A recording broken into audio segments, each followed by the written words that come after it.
Black entrepreneur denied entry to high-end restaurant. Moments later, he shuts it down. The rain had stopped just as Marcus Williams stepped out of his taxi onto the gleaming sidewalk of Fifth Avenue. His shoulders ached from the 14-hour flight from Tokyo, and his usually pristine appearance showed the wear of international travel. His favorite jeans, soft from years of wear, paired with a simple black sweater and comfortable sneakers, the kind of outfit that had carried him through countless late nights building his empire from nothing. He paused for a moment, looking up at the towering glass facade of Le Jardin Noir, the restaurant that had consumed his thoughts for the past 3 years. The golden letters gleamed against the black marble entrance, and through the floor-to-ceiling windows, he could see the warm glow of crystal chandeliers casting dancing shadows across tables filled with New York's elite. A small smile played at the corners of his mouth. After months of negotiations, architectural reviews, and silent board meetings, this place was finally his vision made real. The heavy brass doors reflected his tired face as he approached. He'd been traveling for 36 hours straight, closing a deal in Japan that would fund his next venture, and all he wanted was to sit in his own restaurant, order something simple, and watch the operation he'd invested $8 million into. The hostess station gleamed like a shrine to exclusivity. Behind it stood a woman who couldn't have been older than 25, her blonde hair pulled back in a severe bun, her black dress perfectly tailored. She looked up from her reservation book with the kind of practiced smile that never quite reached the eyes, the smile of someone who had perfected the art of instant judgment. "Good evening," Marcus said, his voice carrying the quiet confidence that had closed billion-dollar deals across 3 continents. "I'd like a table for one, please."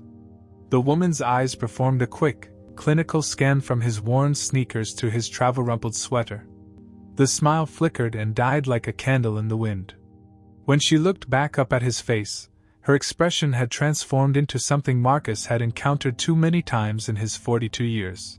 A mixture of disdain and barely concealed prejudice wrapped in professional politeness. "I'm sorry, sir," she said, her voice suddenly cool as winter air. "Do you have a reservation?" "No, but I was hoping." "Without a reservation, I'm afraid that's impossible. We're completely booked for the evening." She gestured vaguely toward the dining room, where Marcus could clearly see at least 3 empty tables. Marcus followed her gaze, then looked back at her with patient understanding.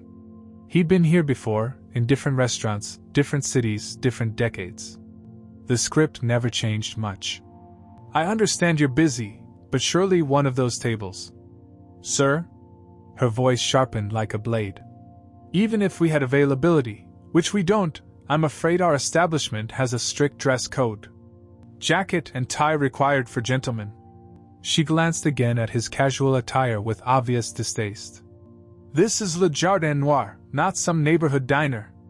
The words hung in the air like smoke from a gun. Around them, the restaurant's ambient sounds, the gentle clink of silverware, the murmur of cultured conversation, the soft jazz drifting from hidden speakers, seemed to pause as if the universe itself was holding its breath. Marcus felt the familiar heat rising in his chest, the same fire that had driven him from a cramped apartment in Detroit to boardrooms in Manhattan. But over the years, he'd learned to channel that fire, to let it burn cold and controlled. His voice remained steady, almost gentle. "I appreciate your commitment to standards," he said, pulling out his phone. "Perhaps I could speak with your manager?" The hostess's laugh was as sharp as broken glass. "Sir, I am perfectly capable of handling this situation. The manager is busy with important guests." She emphasized the word important like a small dagger.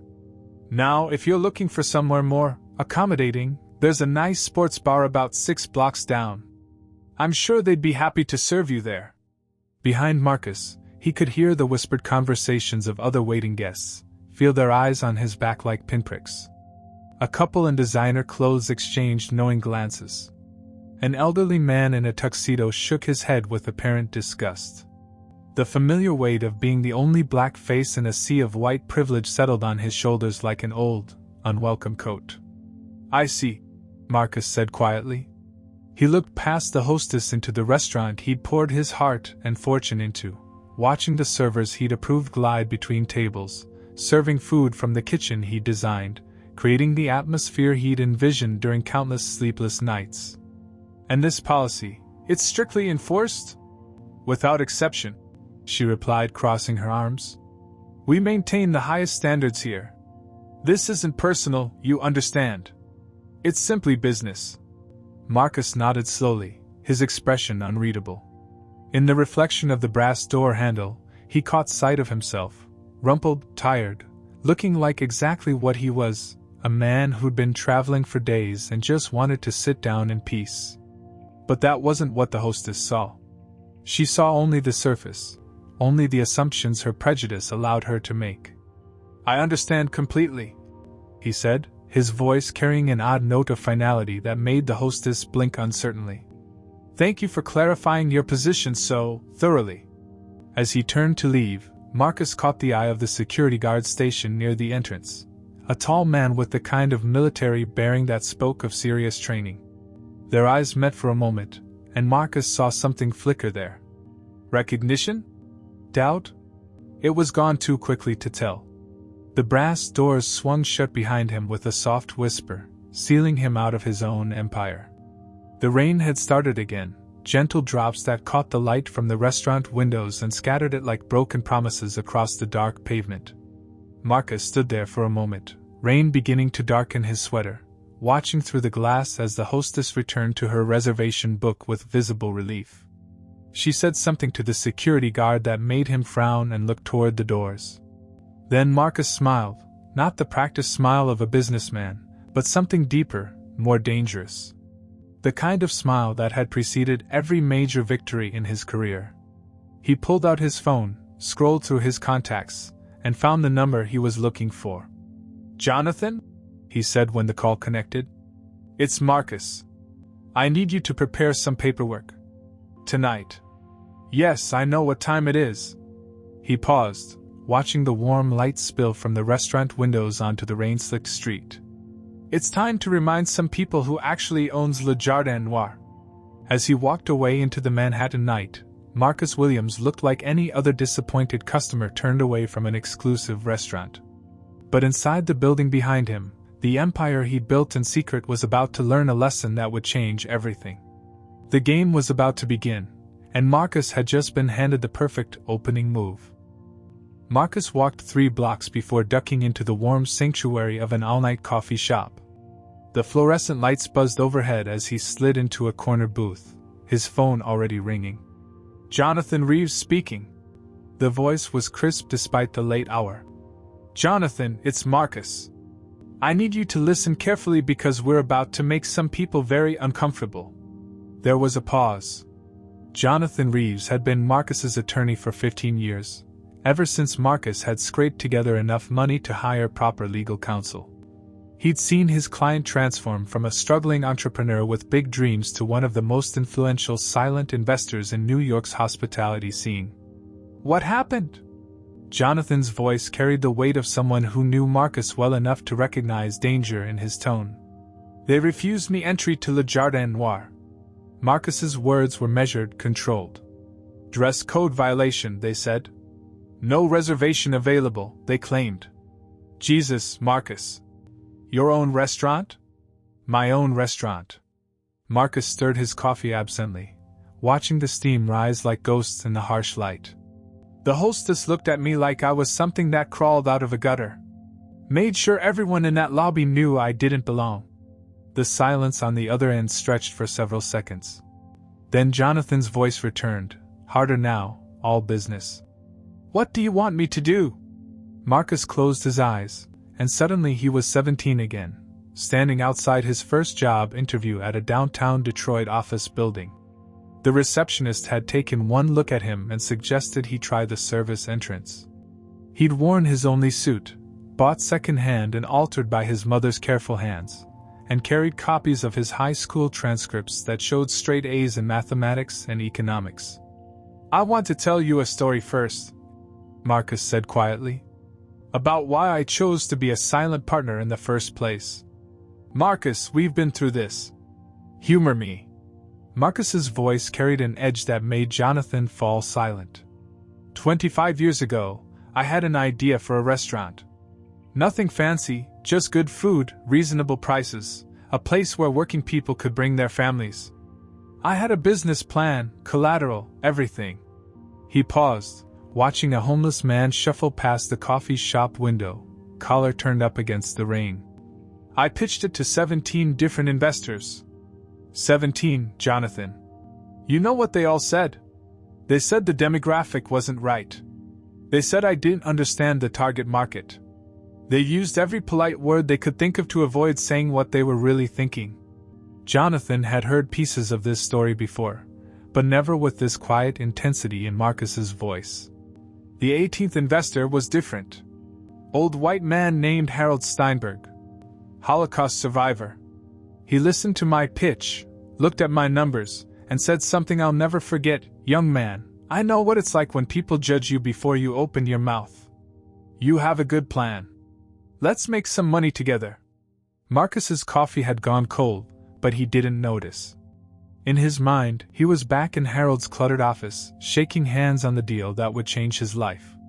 Harold taught me something valuable. He said, sometimes the most powerful position is the one nobody sees coming. So when I finally had enough money to be more than just a small-time investor, I made a choice. I stayed in the shadows. Silent partnerships, shell companies, holding firms. Let other people be the face while I controlled the purse strings. And it worked, Jonathan said softly. Nobody expects a black man in sneakers to own half the high-end restaurants in Manhattan. Exactly.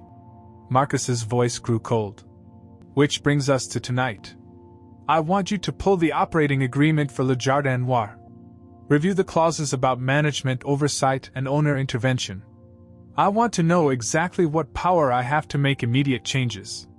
The sound of Jonathan's fingers flying across a keyboard filled the phone. I'm looking at it now.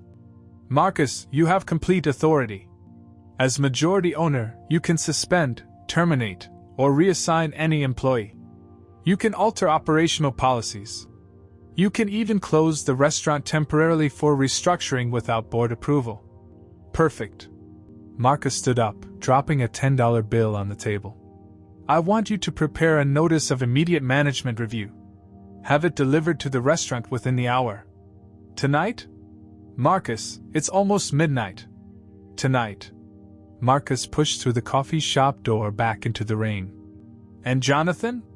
I want you to include something specific in that notice. I want them to know that the majority owner will be conducting a personal review of tonight's service policies.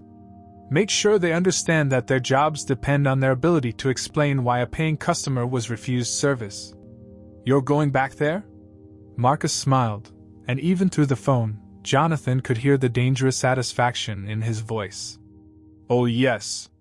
But this time, I won't be asking for a table. I'll be asking for explanations. As Marcus walked back toward Le Jardin Noir, his phone buzzed with a text from Jonathan. Documents prepared. Courier dispatched. Give them hell, Marcus. The rain had intensified, turning the streets into rivers of reflected neon. But Marcus Williams walked through it all like a man who had finally found his purpose. For 25 years, he had built his empire from the shadows, accumulating power while others took credit. Tonight, the shadows would step into the light, and Le Jardin Noir would never be the same. The courier arrived at Le Jardin Noir at exactly 11:47 p.m., just as the last dinner guests were settling their bills. Marcus watched from across the street as a young woman in a rain-soaked jacket approached the hostess station, manila envelope in hand. Through the restaurant's windows, he could see the same blonde hostess from earlier, Victoria, according to the name tag he noticed during their encounter. She accepted the envelope with casual disinterest, probably assuming it was a late delivery for the kitchen. Marcus checked his watch. In 3 minutes, his phone would ring. It took exactly 2 minutes and 37 seconds. Hello, Mr. Williams? The voice was different now, male, older, with the kind of barely controlled panic that Marcus had heard in boardrooms just before companies went under. This is Robert Chin, general manager of Le Jardin Noir. I believe there's been some confusion earlier this evening. Has there? Marcus stepped out of the shadows and began walking toward the restaurant. What kind of confusion, Mr. Chen? Sir, I've just received some documents that suggest, that is, they indicate that you might be. The manager's voice cracked slightly. Are you Marcus Williams of Apex Holdings? I am. The silence that followed was so complete that Marcus could hear his own heartbeat. Through the restaurant windows, he could see frantic movement. Staff members gathered around the hostess station, the manager clutching his phone with one hand and the legal documents with the other. Mr. Williams, I had no idea. We had no idea that you were. That I was what, Mr. Chen? Marcus's voice remained calm as he approached the brass doors. That I was the man who owns 68% of your restaurant. The man who personally approved your hiring? The man who signed off on every design decision, every menu item, every operational policy? Inside, Marcus could see Victoria, the hostess, backing away from the manager, her face pale as paper. The security guard, the same one who'd watched Marcus leave earlier, stood frozen like a statue. Please, Mr. Williams, let me explain. Open the doors, Mr. Chen. We're going to have a conversation. Marcus ended the call and waited. Through the glass, he watched the manager frantically gesture to the staff. The hostess was shaking her head, pointing toward the doors with what looked like terror in her eyes. Other employees had begun to gather, servers, busboys, even kitchen staff emerging from the back. The brass doors swung open, and Robert Chen appeared, a thin man in his 50s with graying hair and the kind of haunted expression Marcus had seen on the faces of executives who just realized their careers were over. Mr. Williams, Chen stammered, stepping aside. Please come in. I'm so sorry about the misunderstanding. Misunderstanding? Marcus stepped into his restaurant for the first time as its revealed owner. The dining room had cleared except for two couples finishing dessert, blissfully unaware of the drama unfolding at the entrance. Is that what we're calling it? The staff formed a semicircle around the hostess station like warriors preparing for battle. Victoria stood in the center, no longer the confident gatekeeper from 2 hours earlier. Her hands trembled as she clutched her reservation book like a shield. Marcus walked slowly to the center of the group, his wet sneakers squeaking softly on the polished marble floor. When he spoke, his voice carried the authority of every boardroom victory, every deal closed, every obstacle overcome. Ladies and gentlemen, my name is Marcus Williams. I am the majority owner of Le Jardin Noir. I built this place from an empty shell into what you see today. I chose every light fixture, approved every hire, and invested $8 million of my own money to create what I hoped would be a restaurant that represented the very best of New York hospitality. He paused, letting his words sink in. Several staff members exchanged glances. The security guard shifted uncomfortably. Earlier tonight, I was refused entry to my own establishment. I was told I didn't meet the dress code. I was humiliated in front of other guests and suggested to try a sports bar down the street. His eyes found Victoria, who seemed to shrink under his gaze. I was treated like I was nothing. Victoria opened her mouth to speak, but Marcus held up a hand. I need to understand something. Is this how Le Jardin Noir treats all its potential guests? Or was I given special treatment because of how I look? The silence stretched like a taut wire. Finally, Chen stepped forward, his voice barely above a whisper. Mr. Williams, I assure you this doesn't represent our values. Doesn't it? Marcus pulled out his phone and scrolled to a voice recording app. Because I have a very clear memory of being told that this establishment maintains the highest standards and that my treatment wasn't personal, just business. He looked directly at Victoria, whose face had gone from pale to green. Ms. Victoria, I believe you were the one who made that distinction. Would you like to explain to everyone here what those highest standards actually are? The young woman's mouth opened and closed like a fish gasping for air.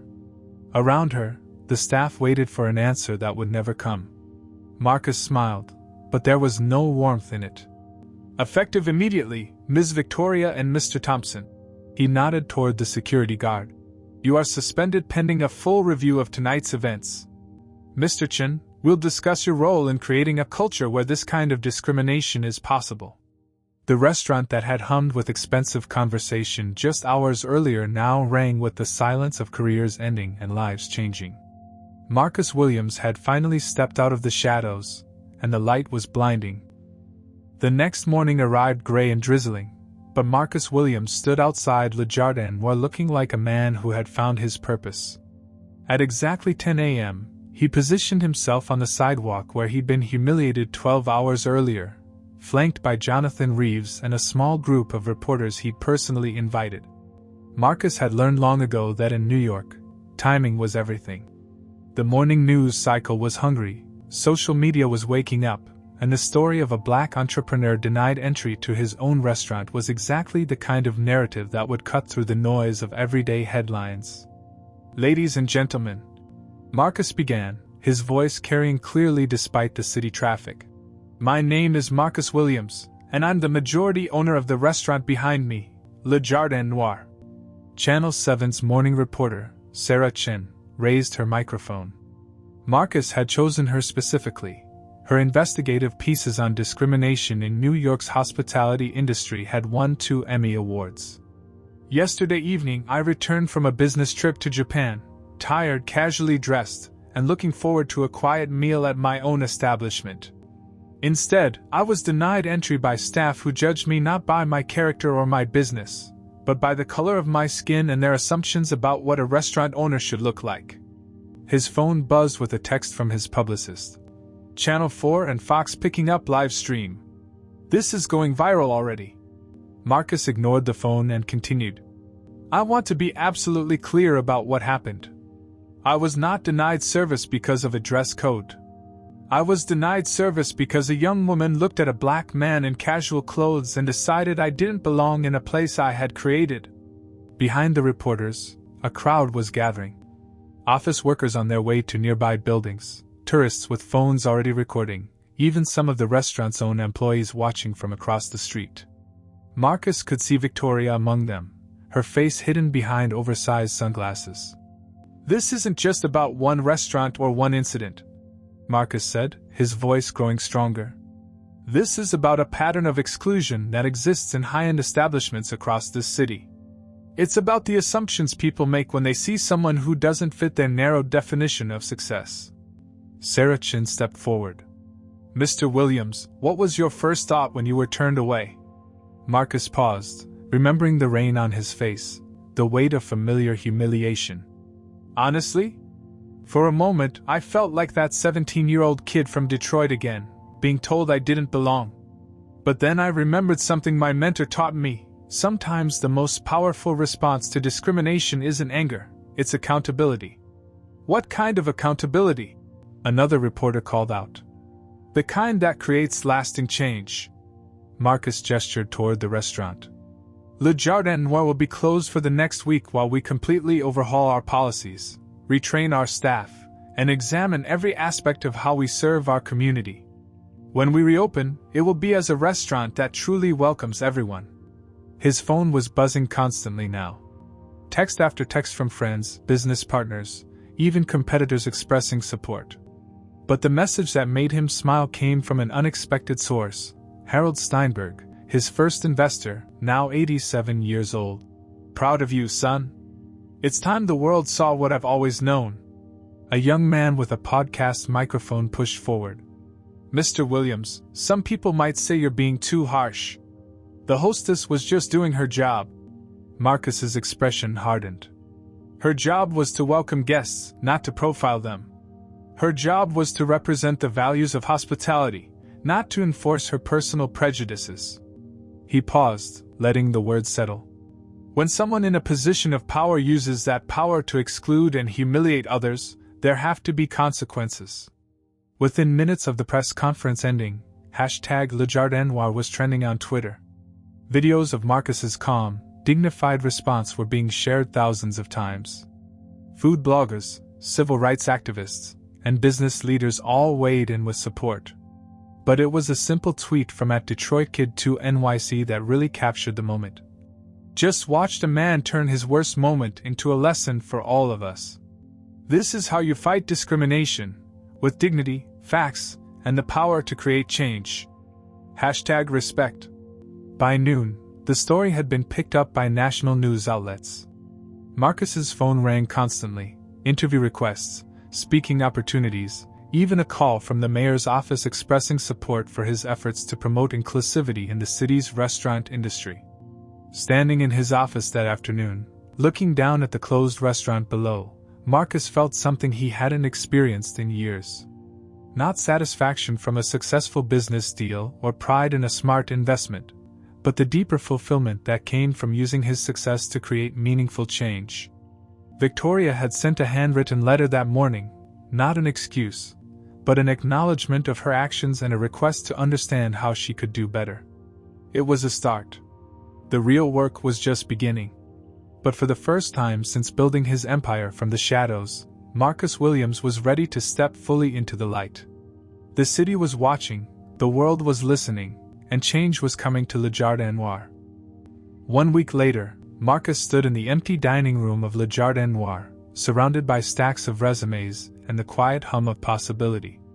The crystal chandeliers cast familiar shadows across tables that would soon welcome a new era of hospitality.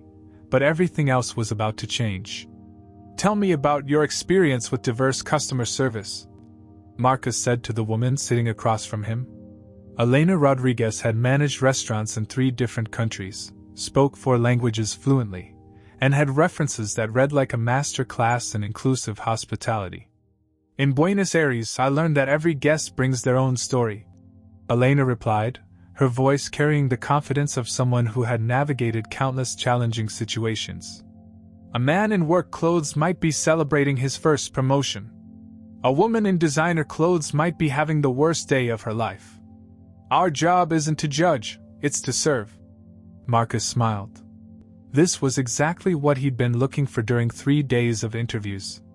"What would you do if a guest arrived dressed casually but wanted to dine in our main room?" Elena didn't hesitate. "I'd welcome them warmly and find a way to accommodate their needs. Maybe offer them a jacket from our selection if they felt more comfortable, but never make them feel unwelcome for being themselves." "You're hired," Marcus said, extending his hand. "Congratulations, Elena. You're the new general manager of Le Jardin Noir."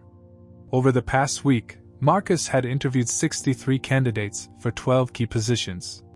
He wasn't just replacing the suspended staff, he was rebuilding the entire culture from the ground up. His new team included a sommelier who had trained refugees in wine service skills, a head server who had worked his way up from bussing tables in Queens, and a host who spoke sign language fluently. "Mr. Williams?" A soft voice interrupted his thoughts. He turned to see Victoria standing in the doorway, looking nothing like the confident gatekeeper from a week ago. She wore simple jeans and a sweater, her hair pulled back in a ponytail, and her eyes showed the kind of humility that only comes from genuine self-reflection. "Victoria," Marcus said, gesturing to a chair. "I got your letter." She sat down carefully, her hands folded in her lap. "I wanted to apologize in person.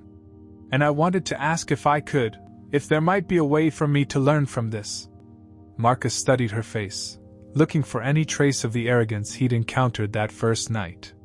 Instead, he saw something he recognized, the look of someone who had been forced to confront their own prejudices and didn't like what they'd found. "What have you learned?" he asked quietly. Victoria took a shaky breath. "I learned that I made assumptions based on your appearance that I would never make about a white person dressed the same way.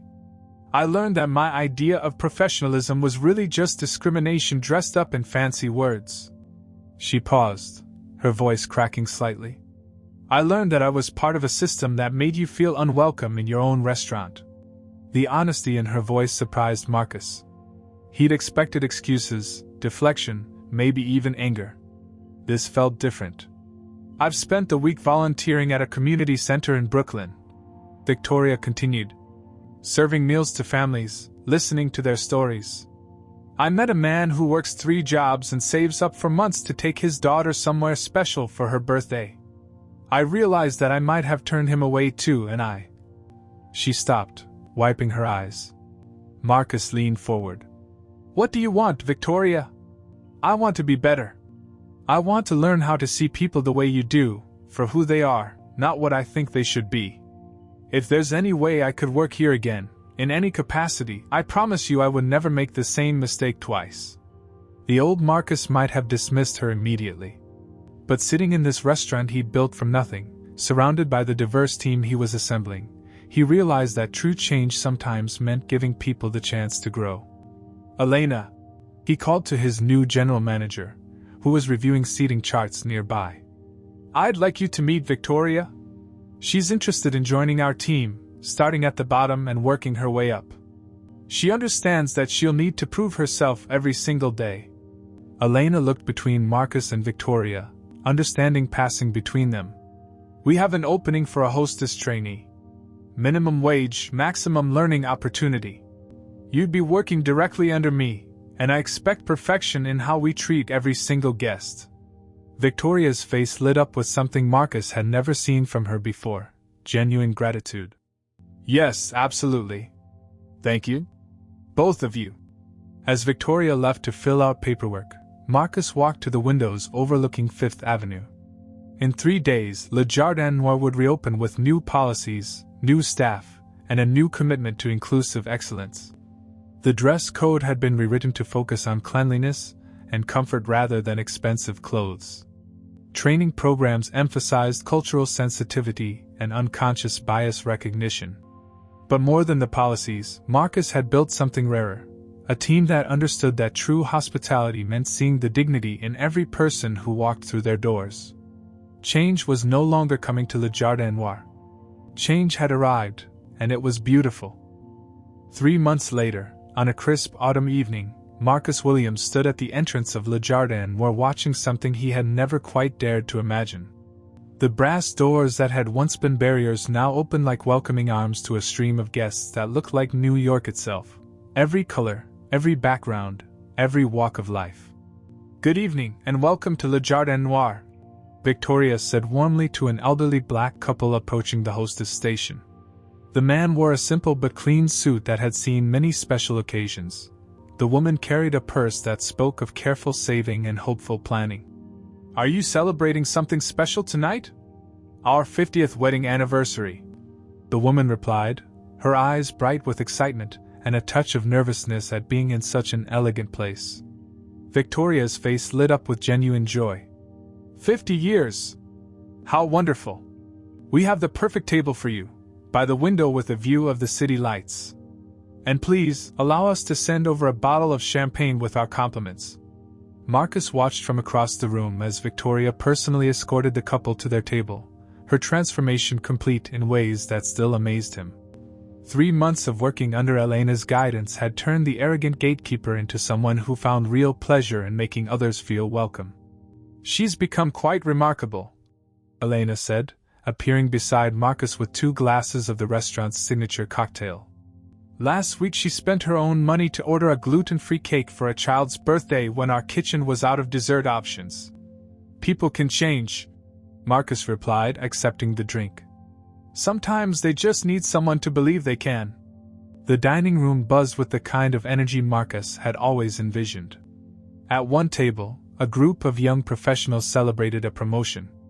Nearby, a family of immigrants treated their American-born daughter to her first fine dining experience before she left for college. In the corner, an interracial couple shared a quiet moment over their engagement dinner. Mr. Williams? A familiar voice made him turn. Harold Steinberg, now 88 and walking with a cane, approached with a smile that could have powered half of Manhattan. I had to see this miracle for myself. Marcus embraced his old mentor, feeling the weight of years and wisdom in the older man's fragile frame. Harold, what are you doing here? You should have called. I would have arranged everything. And missed the chance to make a reservation like a regular customer? Harold chuckled. My grandson called for me. They put us on the waiting list for next month. Apparently you've become quite popular. It was true. Le Jardin Noir now had a 3-week waiting list, not because they'd raised prices or created artificial scarcity, but because word had spread about a restaurant where everyone was truly welcome. Food critics had written glowing reviews not just of the cuisine, but of the atmosphere of inclusive elegance that Marcus had created. Table for Harold Steinberg? Victoria appeared with a warm smile. Right this way, sir. We have your usual table ready. Elena told me you prefer the corner spot where you can watch the whole room. As Harold was seated with his family, Marcus noticed something that made his heart full. At the table next to Harold sat the same elderly man who had shaken his head in disgust during that first night's humiliation.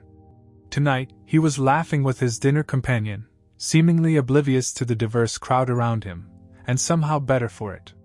Marcus! Elena appeared at his side again, this time with a concerned expression. There's someone here to see you. Says it's personal. Marcus looked toward the entrance, and felt his breath catch. Robertson, the former general manager he'd fired that first night, stood nervously by the door in clothes that suggested his career hadn't recovered as smoothly as Victoria's. Marcus walked over slowly, uncertain what to expect. Mr. Williams, Chin said quietly, his voice carrying none of its former authority. I wanted to thank you. Thank me? For the lesson. It took me losing everything to realize that I had built my career on maintaining a system I never questioned. I've spent the last 3 months working with a nonprofit that trains hospitality workers on inclusive service. Chin paused, his voice strengthening. I'm not asking for my job back. I'm asking if you'd consider letting me bring some of my trainees here for a field trip. To see what a truly welcoming restaurant looks like. Marcus studied the man who had once stood frozen while discrimination happened under his watch. Like Victoria, Chin carried the weight of genuine change, the kind that came from looking honestly at your failures and choosing to do better. Call Elena next week, Marcus said finally. We'll arrange something. As Chin left with tears of gratitude in his eyes, Marcus returned to his spot by the window. Outside, Fifth Avenue sparkled with the lights of a city that never slept, never stopped changing, never stopped challenging its people to be better. Harold Steinberg caught his eye from across the room and raised his glass in a toast. Around him, dozens of other guests followed suit, creating a moment of spontaneous celebration that seemed to acknowledge not just good food and fine service, but something rarer, a place where dignity and respect were served with every meal. Marcus Williams raised his own glass and smiled. 25 years ago, he'd learned to build power from the shadows. Tonight, he'd learned something even more valuable, the power of stepping into the light, and using that light to help others find their way. Le Jardin Noir was no longer just a restaurant. It had become proof that change was possible, that people could grow, and that sometimes the most powerful response to discrimination was not anger, but the patient work of building something better. The businessman who had been turned away at these very doors had become the man who ensured no one else ever would be. And that, Marcus thought as he watched his restaurant full of every kind of person New York had to offer, was the most successful deal he'd ever closed.